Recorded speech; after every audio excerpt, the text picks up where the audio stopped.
Hi, good morning. Welcome to this event, and it's just great that you've actually dedicated some time just to really create a pause and a stop and reflect. Now, I don't know about you, the last 6-7 months really have felt like it's just this continuing sort of overwhelm of all of these different things that could hit, and you get to the moment of thinking, well, could anything else happen?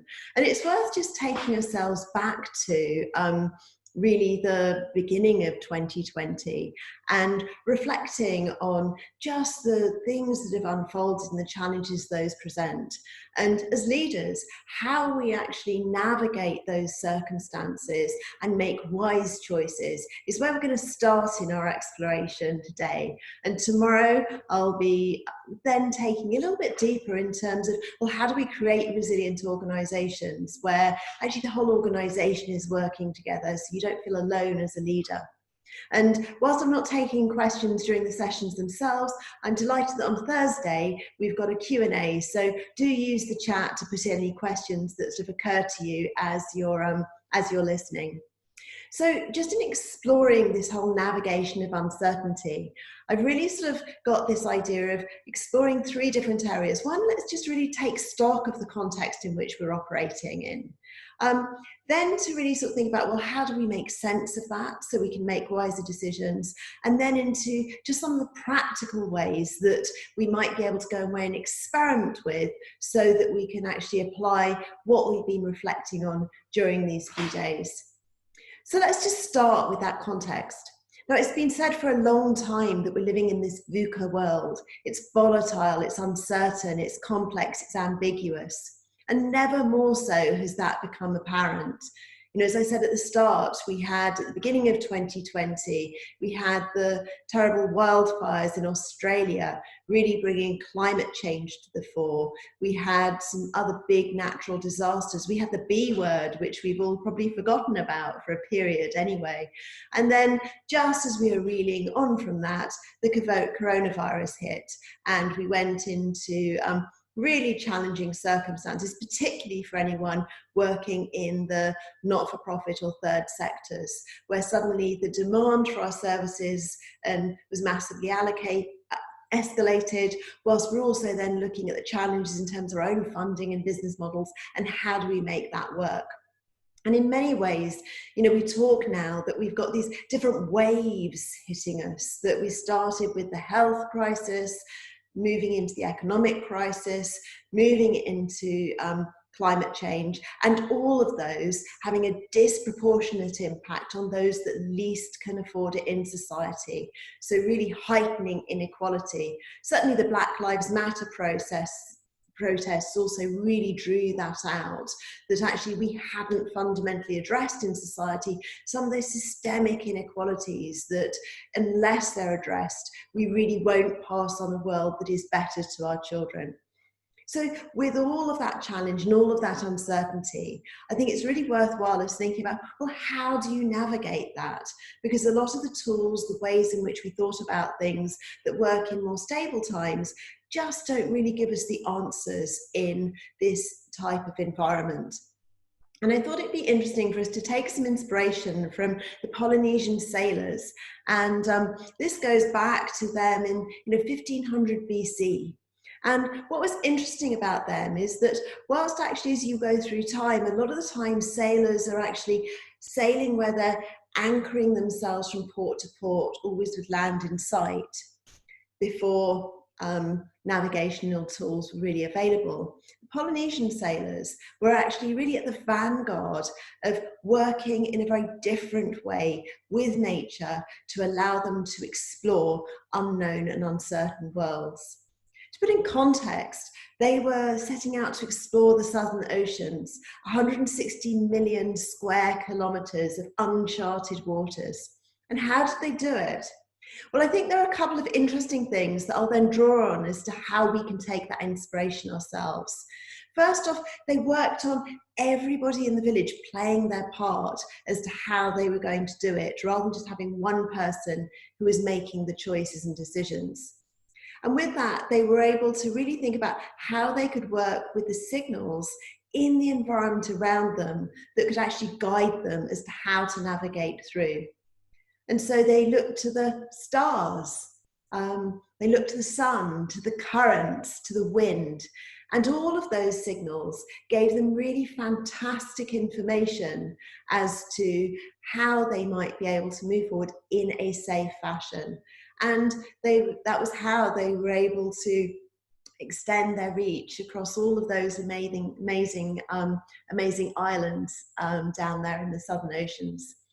So with that, I thought that was maybe sort of a bit of an inspiration for us to actually start to think about, well, okay, we're not Polynesian sailors, and yet we do have a lot of these uncharted waters to navigate. So how do we make sense of those? And I wanted to really share with you sort of three different sort of aspects, 3 Ps, if you like. So the first P is purpose. Purpose is akin to our North Star in organisations.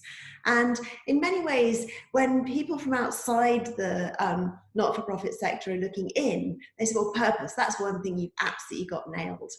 However, my observation is that sometimes working with boards is that the desire to make a difference and to help lots of people can mean that your purpose can get quite diffused. You can end up trying to do too much to too many people, spreading yourself too thin. And so having that absolute clarity on why you exist, what really matters, is more important than ever. And I think that being able to just have that conversation with your boards, with your organisations, and see if there is the absolute clarity that lets you know what you won't do. Because if you know what you won't do, you're able to make wise decisions about how you're deploying your resources. If anything that comes your way is possible, then what you will find, unless you're very fortunate of having unlimited resources, that you have great people stretched too thin and potentially moving into the space of overwhelm. So that's the number one. Check your purpose, your North Star, and make sure that you haven't let that get clouded with everything that's going on. The second is really being able to explore possible futures.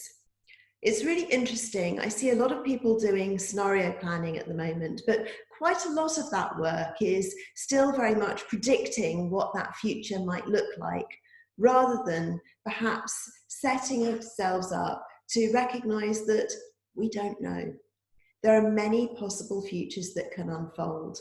And being able to identify for yourself, what are the key uncertainties that will affect whether the choices you're making for your organisation are great choices, or perhaps ones that might not pan out so well, is a really important thing to set ourselves up to do. So being able to just ask yourself in your organisation, what are those axes of uncertainty? Is it around your future funding and how funders might respond to the situation?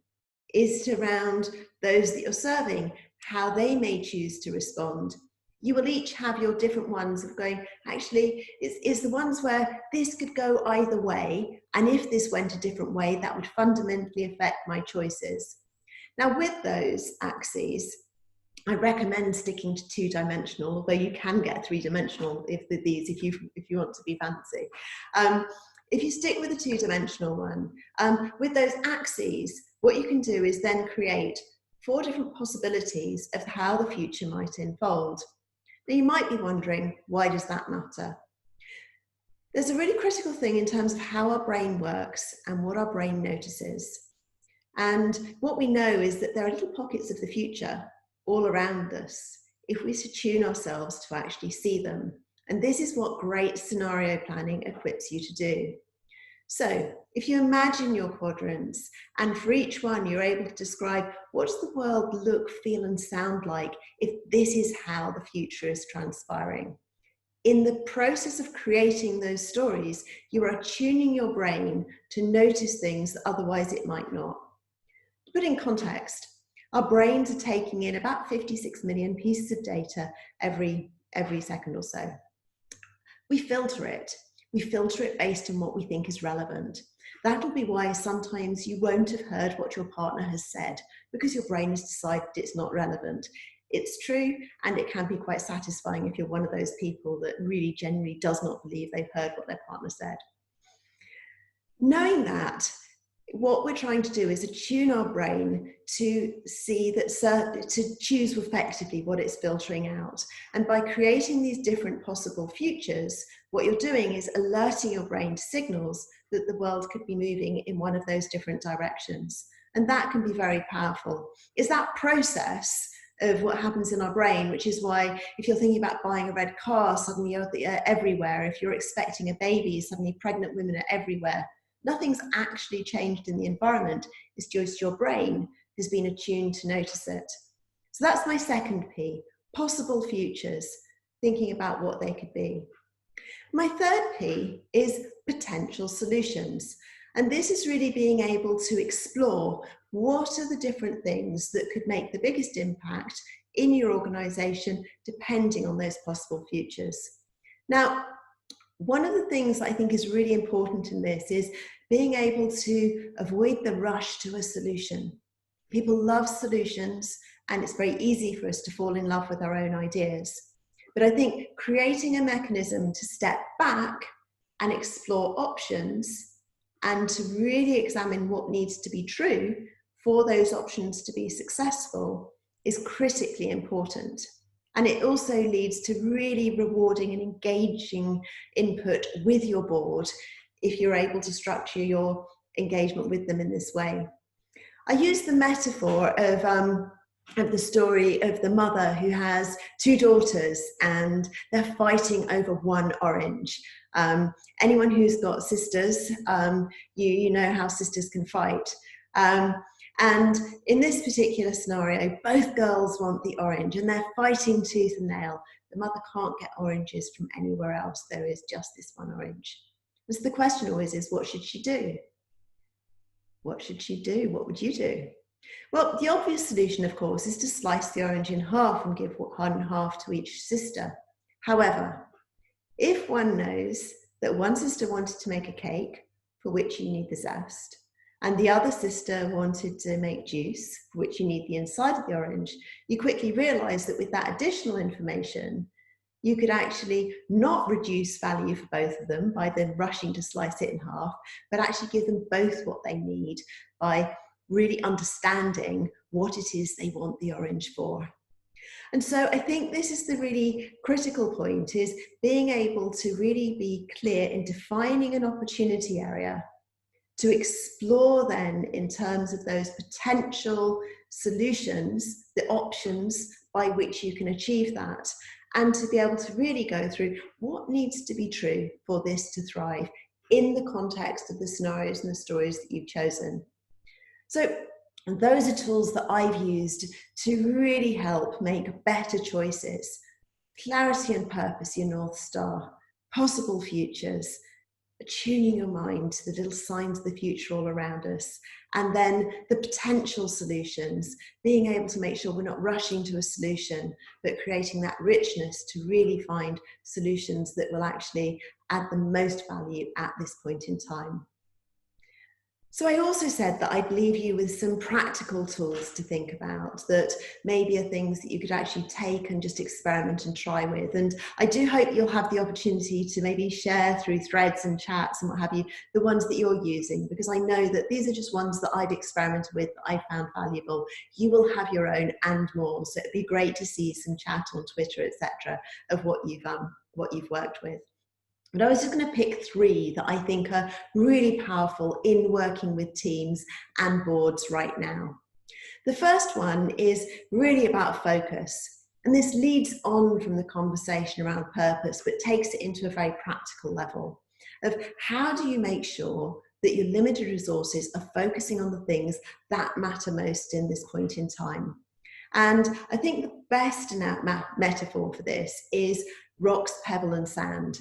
And if you haven't yet seen this referred to in terms of detailed story, do Google it. There are lots of videos out there. But effectively, what it's saying is that imagine that we have a vase, and the vase has so much capacity, and we can choose, which represents our time. We can choose how we fill that vase. We can choose how we fill our time.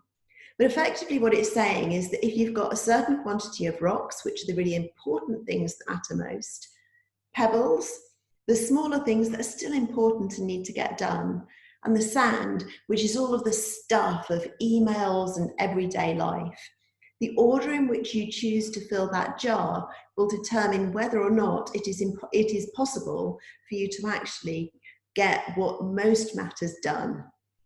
If you experiment, and it's a great one to play with your kids, if you've got any that need to revise or anything like that, from a really practical perspective, if you put the rocks in first, then the pebbles, then the sand, and shake it all around, it'll all fit in. If you put the sand in first, you will really struggle to get the rocks in. And I think that's a beautiful metaphor for our lives. I do this with my teams, is just actually really asking them to say, right, for the next month, what are our rocks? For the next year, what are our rocks? What's most important?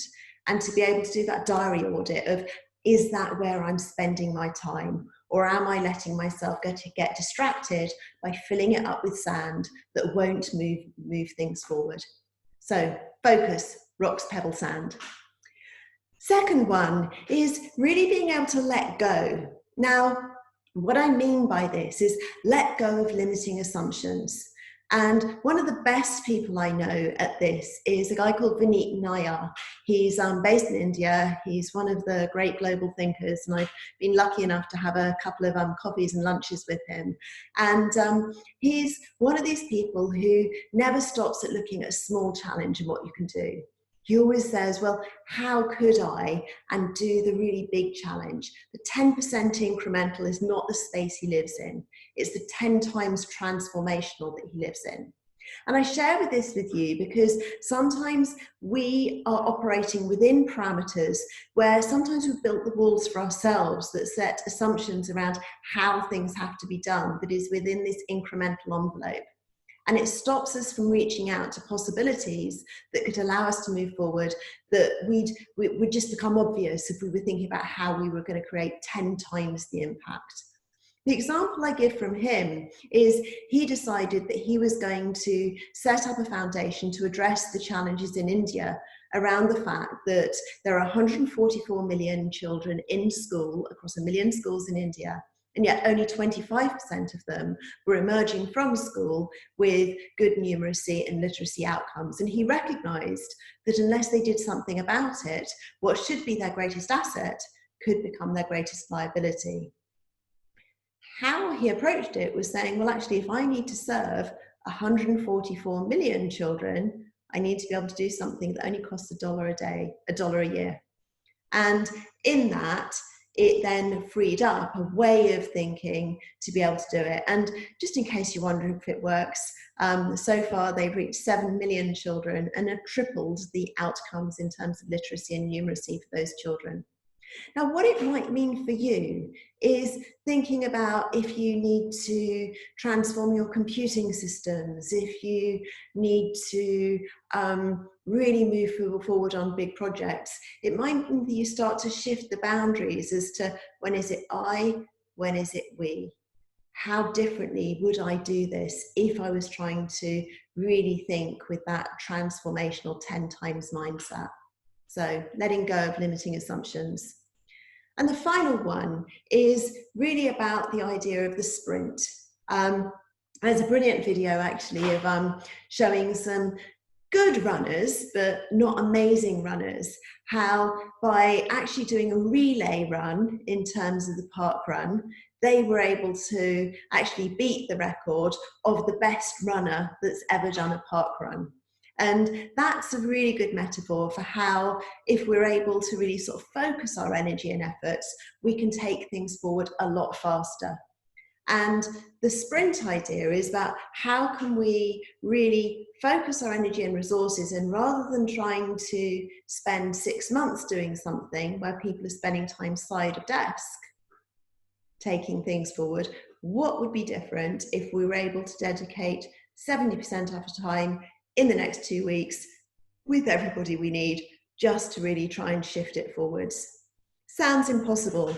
All I'll say is that I experimented with this in my time at Grant Thornton, and what we found was that if you were able to really create that focus of the right people in the room and really dedicate their time and free them up to do that, we were able to create 6 months progress in a project in a week, and in a lot more satisfying way as well. So those are the things I offer you to experiment with and think about what could be possible. The rocks, pebbles, sand, are you focusing on what matters most? What are the limiting assumptions that if you let go of them could enable things to be possible? And what could come if you chose to really have focused sprints of people in the room? Because now can feel overwhelming, and yet we know that the greatest innovations and the greatest sort of movements of progress in human society come out of moments like this. And it can be tempting to batten down the hatches, but when we open ourselves up to probabilities, possibilities, and use different tools to do that, then we really can make an amazing difference to the world. So that's finishing off today. I hope that sets you up for a good and interesting day. And tomorrow we'll spend some time just thinking about how us as leaders can build resilient organizations where that type of innovation can thrive. So over and out for now. Do post questions in the chat box and see you tomorrow. Thank you.